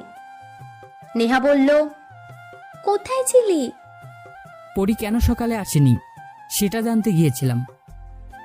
ওদের বাড়িতে গিয়েছিলি? হুম। ওর আপার সাথে দেখা হয়েছিল? না। ওর আপার থেকে দূরে থাকবি। না। না মানে? আমার ইচ্ছা। আমার দিকে তাকা। না। কেন? কাজ আছে। আবির আর কিচ্ছুই বলল না। সে নেহার কাছ থেকে চলে এলো। নেহা সহ মিথিলাও অনেকটা অবাক হয়ে চেয়ে আছে। তবে মিথিলার অবাক হয়ে থাকার বিষয়টা আলাদা। নেহা এই প্রথম আবিরের সাথে ঝাড়ি না দিয়ে কথা বলছে। মিথিলা নেহাকে প্রশ্ন করে, কি ব্যাপার, তুই আবিরের সাথে এমন করে কথা বলছিস কেন? রাগ হচ্ছে রে। কিসের রাগ? দেখলি না, সে আমার দিকে তাকাচ্ছে না। তুই বল, আমি কি দেখতে খারাপ? না তো। না হলে ও কেন আমার দিকে তাকায় না? আরে কাজের লোক তো তাই। কিন্তু ভার্সিটিতেও তো তাকায় না। তাহলে কি ভাবছিস? এমন কিছু করব যেন আমার দিকে তাকাতে বাধ্য হয়। কি করবি? প্রেম করবি নাকি? মজা করলাম। Good idea. এটাই করব। নেহা, তুই কি পাগল হয়ে গিয়েছিস? কাজের ছেলের সাথে প্রেম? এটা মানা যাবে না। আরে কেউ জানবে না, আর এটা আমাদের প্ল্যান, সেটা তো আমরাই জানবো নাকি? ওকে বস, তাহলে চল কাজ শুরু করি। নেহা মনে মনে বলে, আবিরের সাথে প্রেম করে ওকে বোঝাবো আমি কি জিনিস। আমাকে পাত্তা দিচ্ছে না, ওকে তো শেখাবো কষ্ট কাকে বলে। রাত হয়ে গেছে। রাতের খাবার শেষ করে সবাই যে যার রুমে চলে যায়। আবির একটা কড়া করে চা বানায়। আদনান সাহেবের রুমের সামনে এসে দাঁড়ায়। দরজা খোলাই ছিল। আবির দরজাতে কয়েকটা টোকা দেয়। আদনান সাহেব সিগারেট খাচ্ছিলেন জানলার কাছে দাঁড়িয়ে। ঘুরে তাকিয়ে দেখে আবির এসেছে হাতে চা নিয়ে। আদনান সাহেবের মনটা যেন তখনই চা চা করছিল। আবিরকে দেখে বলে, তুমি ভিতরে আসো। জি স্যার, ভাবলাম আপনার চায়ের প্রয়োজন, তাই নিয়ে আসলাম। আচ্ছা চলে যাচ্ছি। রেখে দাও চা। আদনান সাহেব আবারও ঘুরে জানালার কাছে এসে দাঁড়ায়। আবির প্রায় 1 মিনিট পরে বলে, নীলয়ের কথা ভাবছেন তাই না? আদনান সাহেব চমকে ওঠে, আবিরের দিকে তাকায়। আবির চলে আসতে যাবে, আদনান সাহেব বলে, শোনো, জি। তুমি নিলয়ের ব্যাপারে জানো? না। তাহলে? আপনার থেকেই শুনেছি, তাই জিজ্ঞাসা করলাম। ও আচ্ছা, যাও। নীলয়ের কথা ভাবার কিছুই নেই, সে তার মতো করে নিজেকে বাঁচাতে পারে। আপনি ওর কথা ভেবে অসুস্থ হয়ে যাবেন। নীলয় নীলাকে ভালোবেসে হারিয়েছিল, এরপর ওর আর হারানোর কিছুই নেই। কিন্তু আপনি কষ্ট পাবেন আপনার কেউ হারালে। আবির আর কিছুই বলল না, সে রুম থেকে তাড়াতাড়ি চলে গেল। আদনান সাহেব স্তব্ধ হয়ে আবিরের চলে যাওয়ার দিকে তাকিয়ে আছেন আর মনে মনে বলছেন, এটা কি হলো? নীলা তো মারা গিয়েছিল, সে কেবল একাই জানে, কারণ সবকিছু তো আমি আমার বইতে লিখেছিলাম। তাহলে আবির কিভাবে জানে? কিছু তো একটা আছে, বাট জানতে পারছি না। আদনান সাহেব আর কিছুই ভাবে না। আবির রুম থেকে বেরিয়ে নিজের রুমে চলে আসবে, ঠিক সেই সময় শুনতে পেল, হৃদয় ভাই, তুই এমন করতেছিস কেন? আমার রুমে কেন এসেছিস? প্লিজ চলে যা, আমি তোর কাজিন হই। এমন কেন করছিস? কি খেয়েছিস? শব্দটা মিথিলার ঘর থেকে আসছে। হৃদয় বলে, আমার এখন নেশা চেপেছে, জানি না কি করছি, কিন্তু আমার এখন তোকে চাই। মিথিলা ঠাস করে একটা চড় দেয় হৃদয়ের গালে আর বলতে থাকে, তোর কি কোনো লজ্জা নেই? আমি তোর বোন, আর তুই কি না? বের হ আমার ঘর থেকে, এরপর যদি আমার সামনে আসিস তোকে মেরে ফেলবো। হৃদয় আরো রেগে যায়, সে মিথিলার গা থেকে অন্যটা টেনে দূরে ছুঁড়ে মারে। মিথিলা বলে, আমি কিন্তু জোরে চিৎকার করে শব্দ হয়। হৃদয় মিথিলার মুখ চেপে ধরে হাত দিয়ে। আবির এগিয়ে যায় রুমের দিকে, দরজার কাছে এসে দেখে মিথিলার ওড়নাটা পড়ে আছে। সে ওড়নাটা উঠাতে যাবে, তখনই দেখে হৃদয়ের ড্রিঙ্কসের বোতল দরজার সামনে ফেলানো। আবির ওড়নাটা মুখে পেঁচিয়ে নিল, বোতলটা হাতে নিয়েই সে মিথিলার ঘরে প্রবেশ করল। মিথিলাকে হৃদয় ধাক্কা দিয়ে বিছানায় ফেলে দেয়। মিথিলা আংশিক চিৎকার করে ওঠে। আবির আর দেরি করে না, কাঁচের বোতল দিয়ে হৃদয়ের মাথায় জোরে একটা বাড়ি দেয়। হৃদয় রক্তারক্তি মাথা নিয়ে বিছানা থেকে নিচে পড়ে যায়। মিথিলার চিৎকার অন্য সবাই শুনতে না পেলেও নেহা ঠিকই শুনতে পেয়েছে, কারণ সে রুম থেকে বেরিয়ে পানি খেতে যাচ্ছিল। আর উঠেই সে মিথিলার ছোট্ট চিৎকার শুনতে পেল। নেহা রুমে এসে লাইট অন করে, সে 3 জনকে দেখতে পায়। হৃদয় মাথায় হাত দিয়ে কোনো রকমে দাঁড়িয়ে আছে, আবিরের হাতে বোতল ভাঙার অংশ, আর আবিরের গলায় মিথিলার ওড়না পেঁচানো। মিথিলার জামার কিছুটা অংশ ছেঁড়া। মিথিলা দৌড়ে এসে নেহাকে জড়িয়ে ধরে। নেহা মিথিলাকে প্রশ্ন করে, কি হয়েছে মিতি? আমি শুয়েছিলাম। ও কে? বল বল, কে আমাকে? ও আমার ঘরে এসে আমার ওড়না নিয়ে। আবির, শালা হারামি একটা। ভেবেছিলাম সে অনেক ভালো, বুঝতে পারছি এবার ওর কাছে তোর ওড়না। হৃদয় ভাই এসে আবিরকে বাধা দেওয়ায় আবির হৃদয়কে মারে। খুনি একটা, ওকে তো আমি।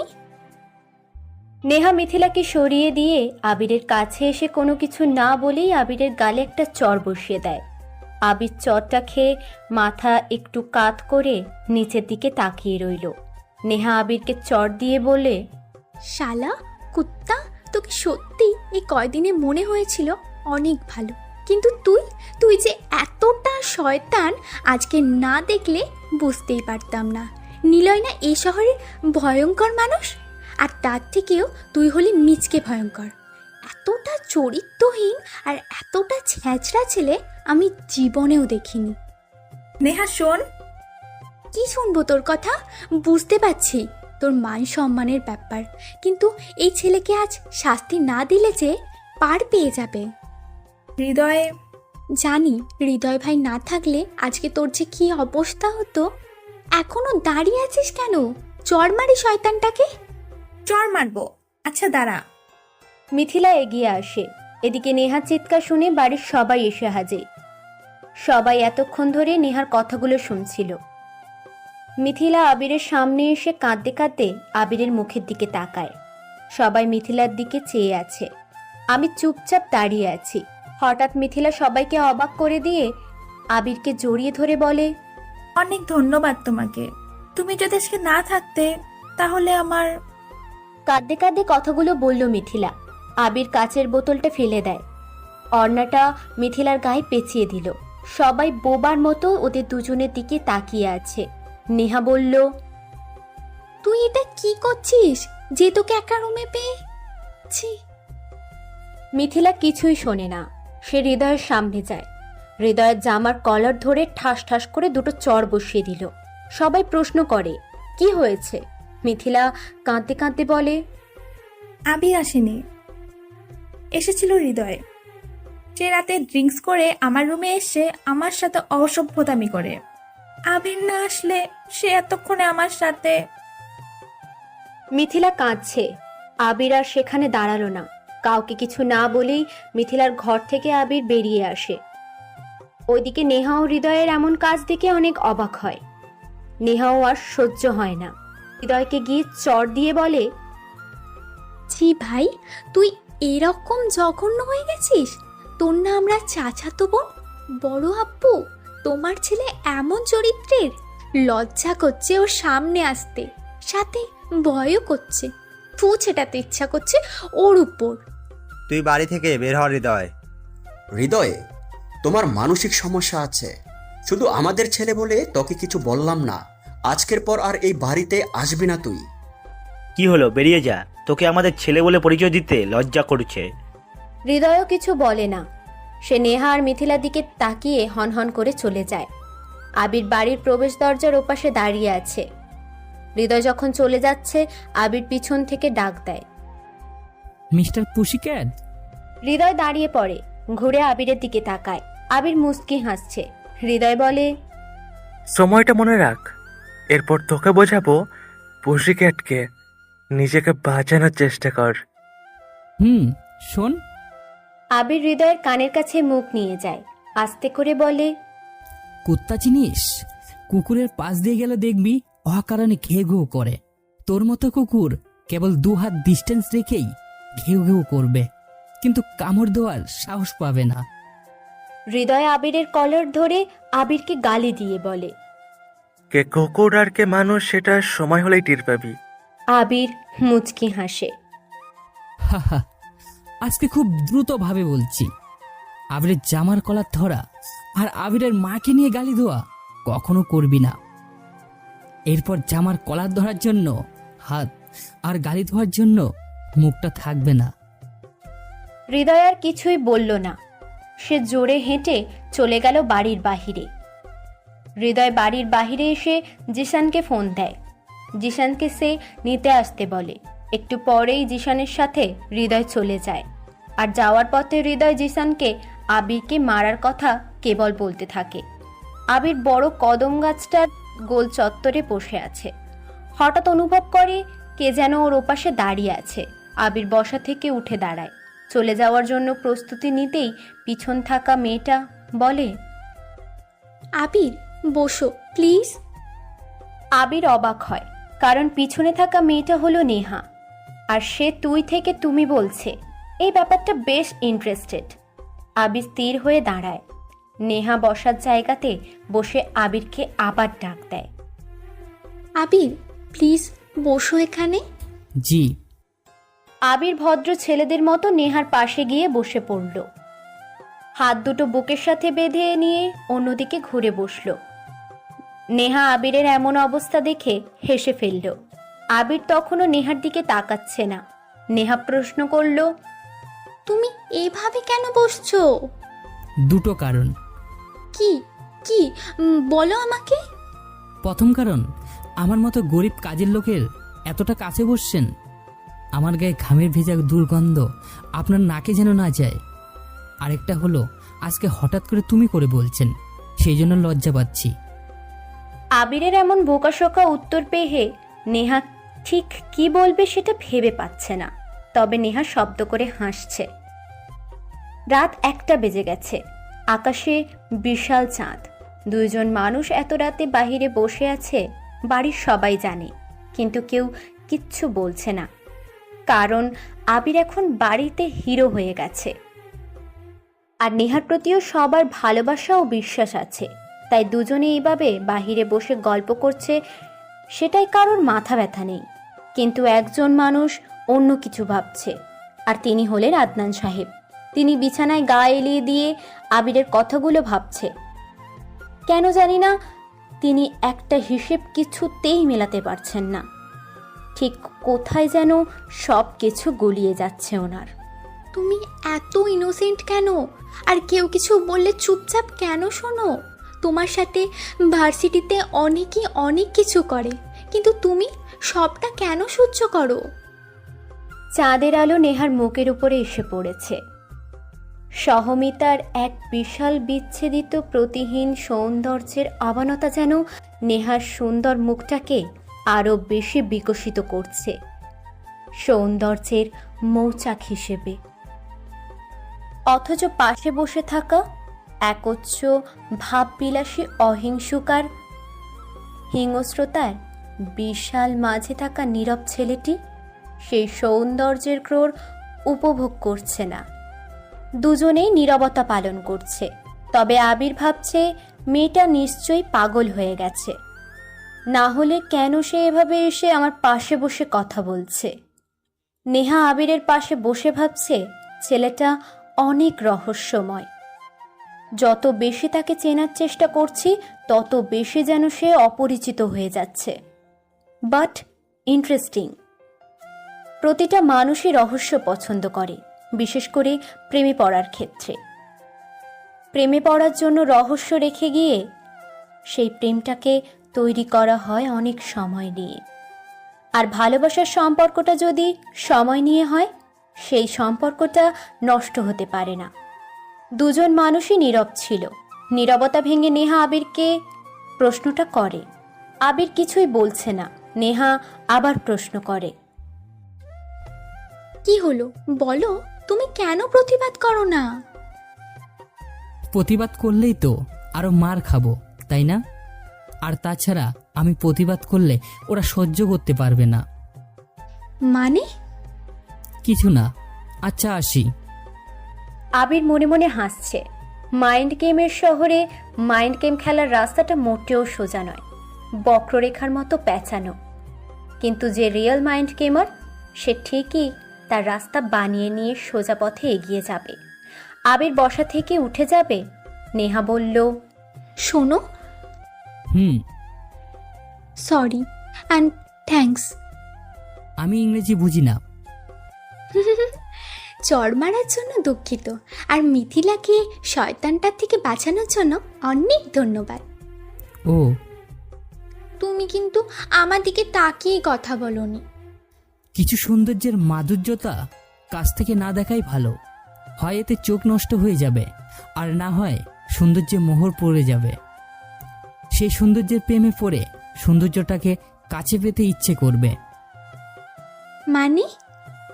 আবির নেহার প্রশ্নের উত্তর দিল না। আবির তাড়াতাড়ি বাড়ির মধ্যে চলে আসে। নেহা আবিরের এমন রহস্যময় কথা শুনে ভাবছে, আচ্ছা সে কাছ থেকে আমাকে দেখবে না, তবে কি সে আমাকে দূর থেকে দেখে? সত্যি সে আমাকে দূর থেকে দেখে?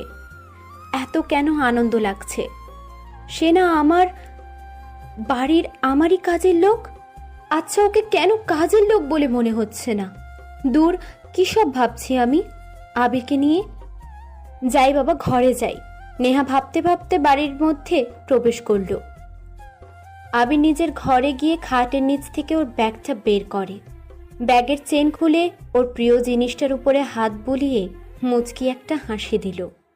আবির আয়নার সামনে গিয়ে দাঁড়িয়ে নিজেকে দেখে নিজেই হাসছে। এমনটা করে মেয়েরা। তারা নিজেরা বেশি সাজুগুজু করে আয়নার সামনে গিয়ে একাই একা হাসে। মনে মনে বলে, ইস আমি কত সুন্দর। কিন্তু আবির সাজুগুজু না করেই একাই হাসছে, একাই কথা বলছে।